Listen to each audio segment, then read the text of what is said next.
क्या रावण लाया था पहली कांवड़? क्या आप भी जानते हैं ये कहानी? नमस्कार दोस्तों, जय श्री राम, जय हनुमान। स्वागत है आपका हमारे इस दीनानाथ 231 यूट्यूब चैनल पर। सावन में कांवड़ यात्रा का खास महत्व माना जाता है, लेकिन क्या आप जानते हैं सबसे पहली बार कांवड़ कौन लेकर आया था? सावन के महीने में शिव भक्तों के लिए कांवड़ यात्रा एक तीर्थ यात्रा की तरह है।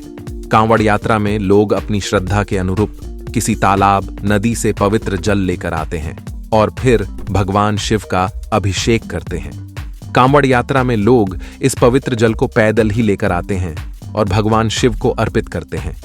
कांवड़ यात्रा से जुड़ी बातें तो आप जानते हैं, लेकिन क्या आप जानते हैं कि आखिर सबसे पहली बार कांवड़ कौन लेकर आया था? मान्यता है कि शिव भक्त रावण ने भगवान शिव के गले की जलन को कम करने के लिए उनका गंगा जल से अभिषेक किया था।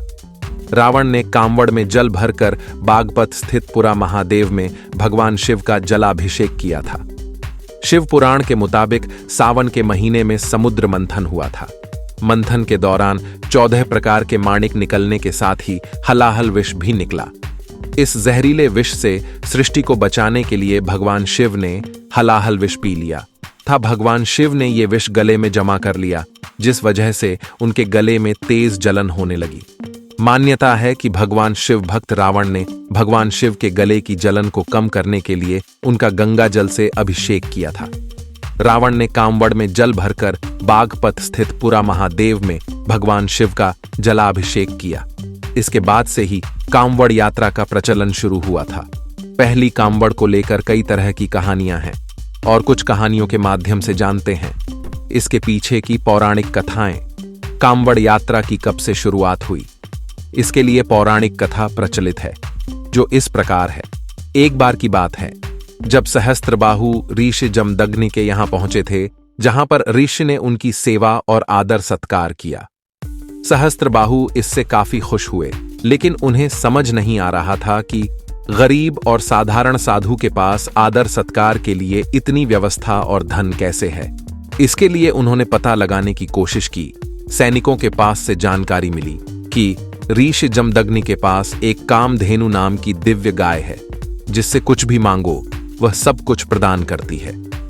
जब राजा को यह ज्ञात हुआ कि इसी कामधेनु गाय के कारण ऋषि जमदग्नि संसाधन जुटाने में कामयाब हो पाया, तो उस गाय को प्राप्त करने के लिए सहस्त्रबाहु के मन में लालच उत्पन्न हो गया। उसने अर्षि से कामधेनु गाय मांगी, परंतु अर्षि जमदग्नि ने कामधेनु गाय देने से मना कर दिया। इस पर सहस्त्रबाहु क्रोधित होकर ऋषि जमदग्नि की हत्या कर दी।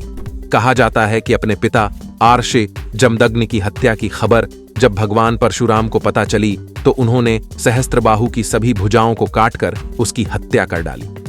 इसके बाद परशुराम ने कठोर तपस्या से अपने पिता जमदग्नि को पुनः जीवन दान दिया। ऋषि को यह पता चला कि परशुराम ने सहस्त्रबाहु की हत्या कर दी, तो उन्होंने इसके पश्चाताप के लिए परशुराम से भगवान शिव का जलाभिषेक करने को कहा।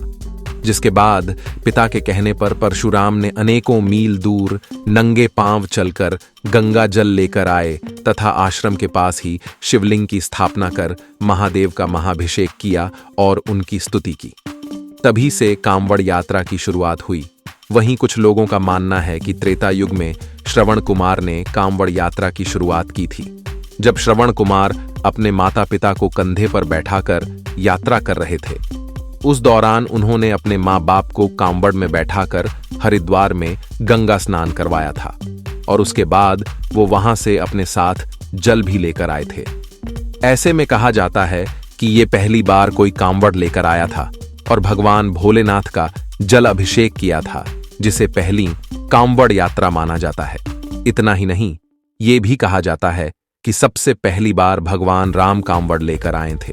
उन्होंने झारखंड के सुल्तानगंज से कांवड़ में गंगा जल भरकर बाबा धाम में शिवलिंग का जलाभिषेक किया था, जिसे पहली कांवड़ यात्रा माना जाता है। पंचांग के अनुसार आषाढ़ पूर्णिमा 21 जुलाई को पड़ रही है। इसके अगले दिन यानी 22 जुलाई से सावन का महीना शुरू होगा। साथ ही इसका समापन 19 अगस्त 2024 को होगा। पंचांग के अनुसार इस बार कांवड़ यात्रा की शुरुआत 22 जुलाई 2024 से होगी। वहीं इसका समापन 02 अगस्त 2024 यानी सावन शिवरात्रि के दिन होगा। तो दोस्तों, वीडियो आपको कैसी लगी कृपया कमेंट बॉक्स में बताएं। और दोस्तों, हमारे इस चैनल पर आप पहली बार आए हैं तो मित्रों चैनल को सब्सक्राइब जरूर करें और कमेंट बॉक्स में सच्ची श्रद्धा से जरूर लिखें। जय श्री राम जय हनुमान वीडियो को अंत तक देखने के लिए धन्यवाद।